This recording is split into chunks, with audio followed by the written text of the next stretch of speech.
Split type air conditioning সিস্টেমের আমরা আজকে আলোচনা করব হলো রিমোট নিয়ে।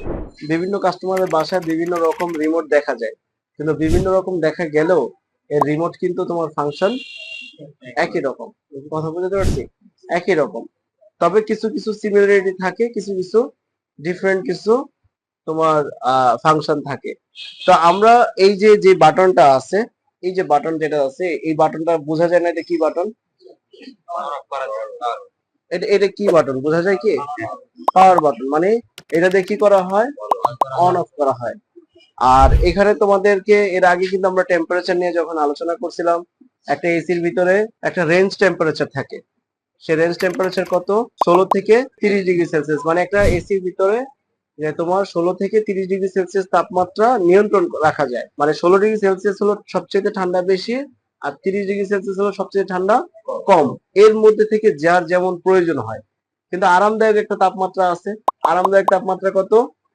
22 থেকে 24 ডিগ্রি সেলসিয়াস। যদি এটা বলো 25, ওকে ফাইন। যদি বলো 24, ওকে ফাইন। যদি বলো 26, ওকে ফাইন। কারণ কি? মানব দেহের স্ট্রাকচারের উপরে আরামদায়ক তাপমাত্রা নির্ভর করে। দেখবো অনেক মানুষ আছে দাঁড়িয়ে আছে, অযথা সে ঘামাচ্ছে। এই ধরনের যারা মানুষ থাকে তাদের কি করতে হয়? তাদেরকে একটু বেশি ঠান্ডা দিতে হয়।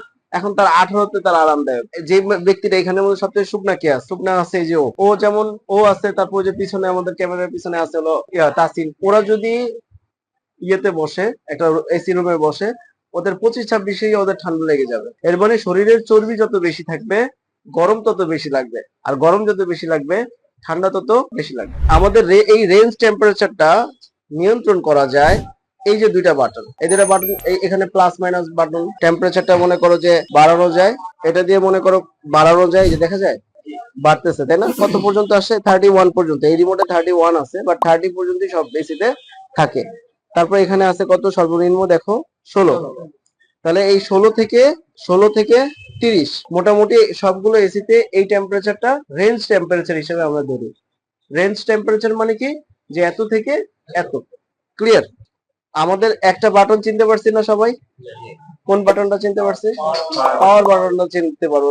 সব প্রত্যেকটা এসিতেই এসির যে রিমোট থাকে, সেই রিমোটের পাওয়ার বাটনটা অন্য কালার থাকে। মানে সব বাটনের থেকে কালারটা ভিন্ন থাকে। তাহলে দেখেই বোঝা যায় যে এটা পাওয়ার বাটন। এরপরে আছে হলো কি? Plus minus button. মানে টেম্পারেচারটা বাড়ানো যাবে, কমানো যাবে, বাড়ানো যাবে, আবার কমানো যাবে।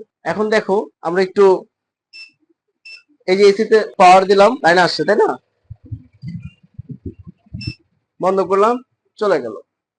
এখন এটা পাওয়ার বাটনটা আপনাদের কিভাবে কাজ করে? এখানে মনে করো এখানে একটা সেন্সর আছে, এখানে একটা সেন্সর আছে। এ তোমার কি করতেছে? সিগন্যাল প্রেরণ করতেছে, পাঠাচ্ছে কোথায়? এখানে। আর এই এর ভিতরে একটা সেন্সর আছে যেটাকে আইআর সেন্সর বলে। এই সেন্সরটা কি করতেছে?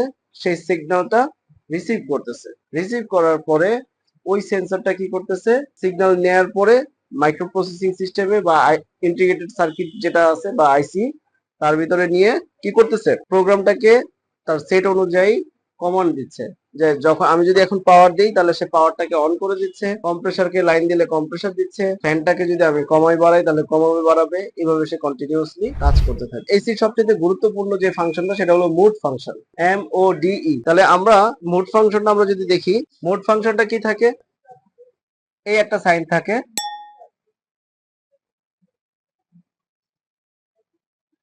ঠিক আছে?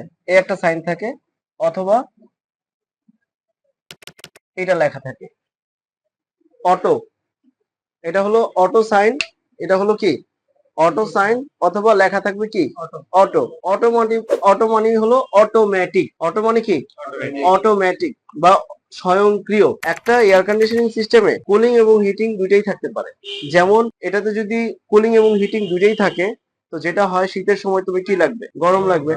শীতের সময় বাইরের টেম্পারেচার ধরো তোমার 20 ডিগ্রি সেলসিয়াস, এখন তুমি এসিটা তোমার রিমোট থেকে দেওয়া আছে 28 ডিগ্রি সেলসিয়াস। এখন তোমাকে কি করবে? সে অটোমেটিকলি সে রিভার্সিং বাল্ব অন করে রুমের ভিতরে গরম প্রদান করবে, আর রুমের বাইরে ঠান্ডা প্রদান করবে। এই যে প্রক্রিয়াতে যে কাজটা চলতেছে, এই যে প্রক্রিয়াতে কাজ চলতেছে, এই কাজের মাধ্যমে তোমার কি হয়? স্বয়ংক্রিয়ভাবে কাজ করে। প্লাস ফ্যানের যে স্পিডটা থাকে, সেই ফ্যানের স্পিডটাকে সে স্বয়ংক্রিয়ভাবে বাড়াবে এবং কমাবে। মনে করো রুমের মধ্যে তোমরা সবাই বসে আসছো, তাহলে এই মুহূর্তে আমি এসিটা স্টার্ট দিলাম। এসিটা কি করলাম? রিমোটটা কোথায়? আমি মনে করো এসিটা স্টার্ট দিলাম, স্টার্ট দেওয়ার সাথে সাথে কি হবে, রুমের ভিতরে গরম বেশি, তখন সে ফ্যানটা হাই স্পিডে চলবে। ফ্যানটা কিভাবে চলবে, হাই স্পিডে চলবে। আবার যখন তোমার রুমটা পর্যাপ্ত ঠান্ডা হয়ে যাবে তখন অটোমেটিকলি সে কি করবে, কমে যাবে। তাহলে অটো মোডটা কি বুঝতে পারছি রিমোটের? এই অটো মোডটার কাজ হলো কি, যদি অটো মোডে দাও তাহলে সে স্বয়ংক্রিয়ভাবে এসিটা নিজের মতো করে কি করবে, চলবে।